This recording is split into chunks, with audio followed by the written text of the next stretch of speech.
Normally, measurements are taken in October when the ozone hole is at its largest, but this team believed they would get a better picture by looking at readings taken in September when temperatures are still low, but other factors that can influence the amount of ozone, such as the weather, are less prevalent. Normalisht matjet meren are taken, present simple passive, në tetor kur vrima e ozonit është më e madhe, në por kjo skuadër beson se ata do kishin një pamje më të qartë, a better picture, duke parë leximet, readings, të marra në shtator, kur temperaturat janë akoma të ulta, por faktorë të tjerë që mund të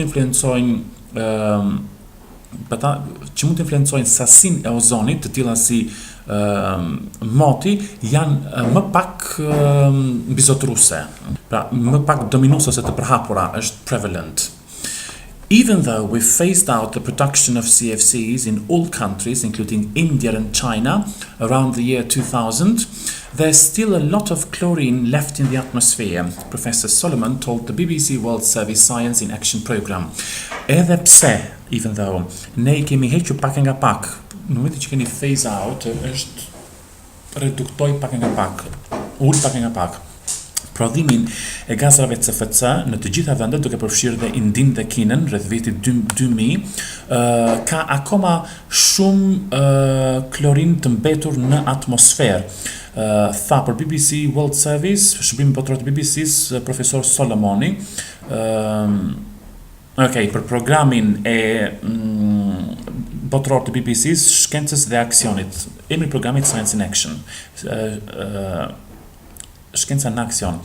It has a lifetime of about 50 to 100 years, so it is starting to slowly decay and the ozone will slowly recover. Ka një jetëgjatësi, kemi përmendur më përpara të lifetime, prej rreth 50 deri në 100 vjetësh. Pakasa CFC. Kështu që po fillon që të shpërbëhet, të dekompozohet pak nga pak, për fjalë, dekompozohet për gjëra të tjera, po shpërbëhet këtu. Dhe ozoni do e marr veten me ngadalë. We don't expect to see a complete recovery until about 2050 or 2060, but we are starting to see that in September the ozone hole is not as bad as it used to be. Nuk presim expect që të shohim një marrje vete të plot, një rekuperim të plot deri në 2050 ose 2060, por po fillojmë që të shohim se në shtator vrima e ozonit nuk është aq keq sa ç'ishte më parë. One finding that puzzled researchers was the October 2015 reading that showed the biggest ozone hole on record over Antarctica. Një zbulim që I la pa fjalë, që I habiti kërkuesit, ishte në tetor të 2015, leximi I tetorit të 2015-s që tregoi vrimën më të madhe të ozonit të gjitha kohërave on record mbi Antarktidë. The scientists believe that a key contributor to the record hole was volcanic activity. Shkencëtarët besojnë se kontribuesi kyç në këtë vrim të madhe që mban rekord ishte aktiviteti vulkanik. After an eruption, volcanic sulfur forms tiny particles and those are the seeds for polar stratospheric clouds, Professor Solomon told Science in Action.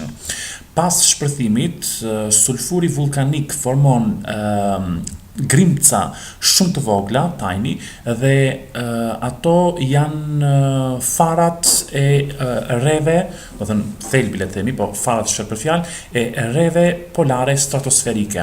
Tha për Science in Action profesor Solomoni. You get even more of these clouds when you have a recent major volcanic eruption, and that leads to additional ozone loss. Ju jep të që folën përgjithësi, pra ka akoma dhe më shumë re nga këto re, kur ka një shpërthim vulkanik të madh të kohëve të fundit, dhe kjo çon leads në humbje shtesë të ozonit, në humbje të mëtejshme, për shtatë këtu additional, po shtesë është për fjalë, humbje të mëtejshme të ozonit. Until we did